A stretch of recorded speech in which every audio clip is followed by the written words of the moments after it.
Olá, tudo bom, meus alunos, meus amigos? Hoje a minha proposta aqui é que a gente converse um pouquinho sobre literatura. O que é literatura? O que eu entendo por literatura? Quais são as suas principais características e como que nós podemos tornar a literatura mais acessível, uma literatura que esteja um pouco mais próxima da cultura popular, mais próxima dos alunos, para que a gente não entenda a literatura apenas como venda de livros numa livraria. Nós precisamos avançar um pouco sobre esse conceito. E para começar isso, eu trago aqui para vocês um livro chamado O Sol e a Janela da Alma na Poesia de Carmita Paulo. Esse livro ele foi publicado por mim, mas ele fala sobre as poesias de uma aluna minha que estudava no Colégio Estadual Compositor Luiz Carlos da Vila. Ela uma vez me apresentou as suas poesias e nós, do colégio, decidimos editar um livro falando um pouquinho sobre a obra dela. Esse livro não foi vendido, como ele foi usado e feito, com verba pública, nós doamos às bibliotecas e doamos uma pequena parte para a própria Carmita, que é a nossa poetisa maior. Eu gosto de chamar a atenção para uma das poesias que ela produz, que dá nome ao livro, que é O Sol. E eu vou começar falando sobre a ideia de literatura a partir dessa poesia que eu vou ler para vocês. O Sol. Falo de um sol maior, que nasce no coração de qualquer um. O sol de nossas esperanças. O sol em que aquecemos o peito. O sol que aquece nossos sonhos. Perguntas se sou poeta? Talvez não. Apenas percebi antes de nascer a importância de meu sol. Essa poesia foi escrita pela Carmita Paulo em 10 de junho de 2007. Bem, a primeira pergunta que a gente observa é: a palavra sol se destaca. Ela vai falando de um sol maior. Então ela está falando de um outro sol. Não é aquele sol estrela de quinta grandeza que ilumina a Terra, que é o centro do nosso sistema solar, por isso recebe o nome de sistema solar. Ela está falando de um sol que é com uma outra concepção, um sol que pode ser entendido como algo que já estava nela antes mesmo dela nascer. Um sol que pode ser entendido como um talento, que pode ser entendido como um sentimento de fazer arte, um desejo de fazer arte. E por isso ela vai dizendo, um sol que está no coração, que nasce no coração de qualquer um, o sol de nossas esperanças, aquele olhar diferente que nós temos que ter diante das situações.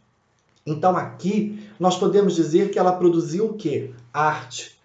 Que nessa poesia nós temos arte. Por quê? Porque ela trabalhou a palavra, ela trabalhou o sentido que a palavra poderia ter nessa poesia, que é diferente do sentido da palavra sol no nosso dia a dia. Então, a gente aqui já começa a falar um pouquinho sobre um detalhe da literatura. A literatura vai ter como objeto de produção a palavra, o texto. Então, a pintura vai ter a tela, vai ter a tinta. A escultura vai ter a forma, vai ter também o material que é feita, se é gesso, se é argila, se é cobre, é chumbo. E a literatura?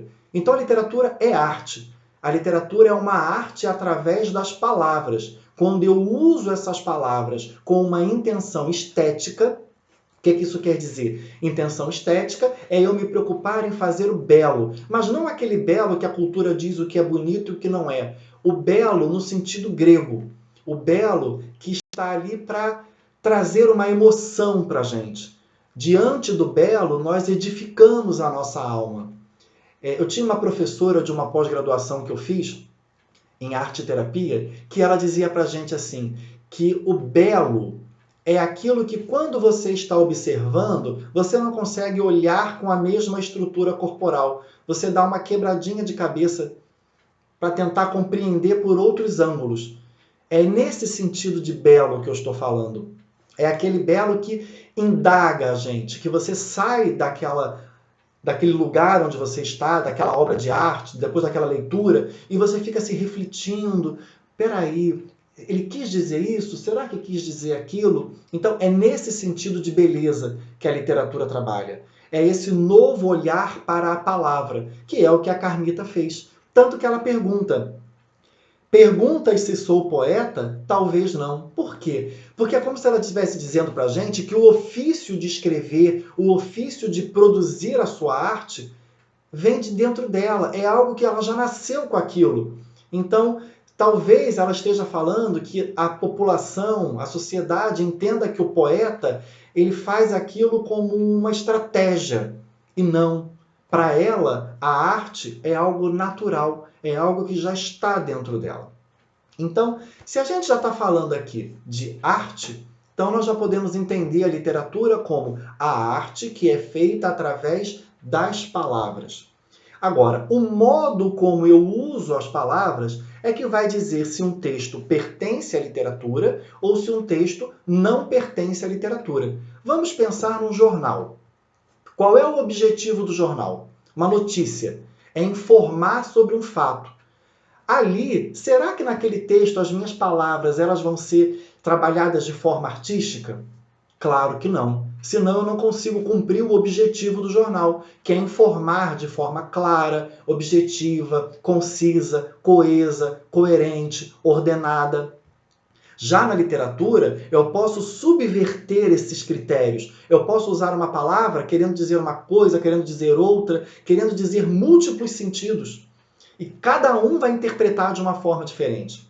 Então, o texto, para que ele seja um texto literário, ou seja, um texto que pertença à literatura, ele tem que ter algumas características. E a principal dela é que ele tenha figuras de linguagem. Ou seja, é que a língua seja usada com um sentido diferente do informativo. Então, é necessário que esse texto seja, como eu sempre digo, rico em metáforas, em metonímias e tantas outras figuras de linguagem.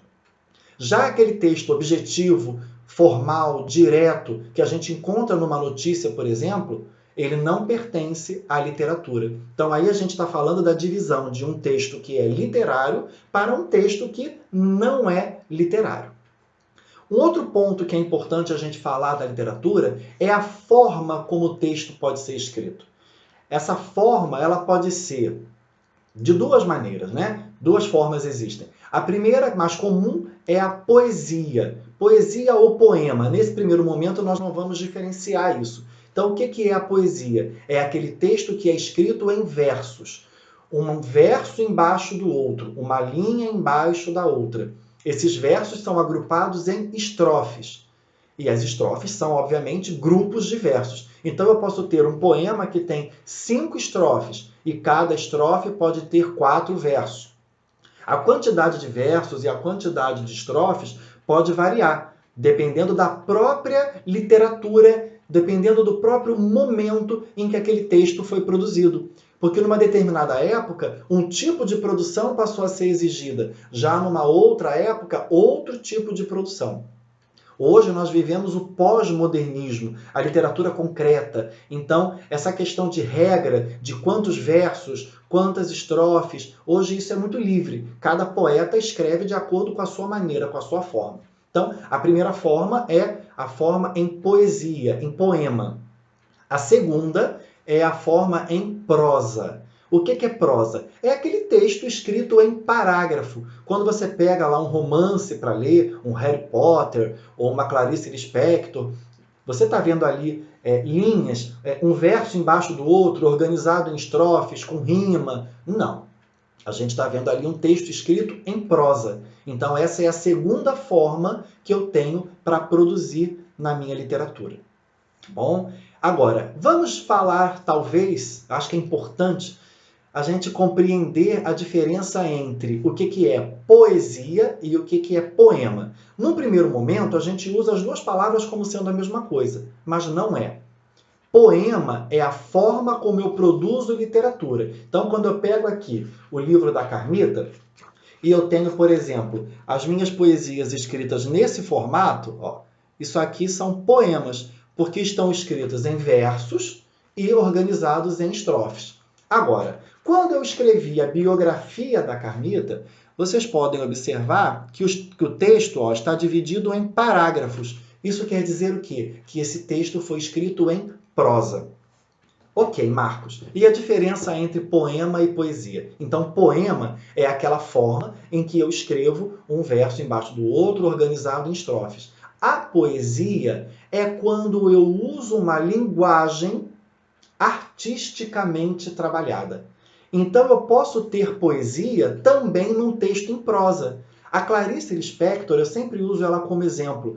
Os textos que ela produz, mesmo sendo escrito em parágrafos, quando você lê os textos dela, quando você entra na obra de Clarice Lispector, você se indaga, você percebe como que ela trabalhou aquela palavra, como que ela deu um sentido novo. Então ela usou poesia dentro do texto em prosa. Você foi assistir aquele filme que tem uma cena emblemática em que o diretor colocou um jogo de luz e fez uma tomada de cena em que fez uma sombra e aquela sombra projetou uma imagem. Isso é além do que a própria arte se propôs. Então, isso é poesia. Então, nós podemos dizer que nós temos poesia numa fotografia, nós temos poesia num filme, nós temos poesia num texto, nós temos poesia numa escultura. Então, o conceito de poesia, ele ultrapassa a ideia de literatura, de estar lá no poema, no livro, ou no texto da Clarice, num texto do Machado de Assis, por exemplo. Mas, na forma popular, nós entendemos poema e poesia como sendo a mesma coisa, tá bom? Bem, acho que nós conseguimos aqui nessa videoaula rápida falar um pouquinho sobre o que é literatura, como ela se mostra, quais são as suas principais características. E uma última informação que me vem aqui agora importante é a gente pensar que a literatura nunca foi sempre entendida da mesma forma. Em algum momento, literatura era você escrever sobre a vida das pessoas. Em outro momento, literatura eram as artes que ensinavam alguma coisa. Então, literatura médica, literatura de gramática. Esse conceito de literatura de forma mais artística, esse conceito que nós temos hoje em dia, ele foi sendo construído através das idades, através das épocas, através do tempo. Então, desde a Grécia Antiga, o conceito de literatura foi se modificando. Eu convidaria vocês depois a se aprofundarem, dando uma olhadinha na própria internet, nos conceitos de literatura dados por São Tomás de Aquino, dados por Aristóteles e tantos outros teóricos da arte poética, né, que falaram sobre literatura. Tá bom? Então, desejo a vocês bons estudos e boas aulas. Tchau, gente.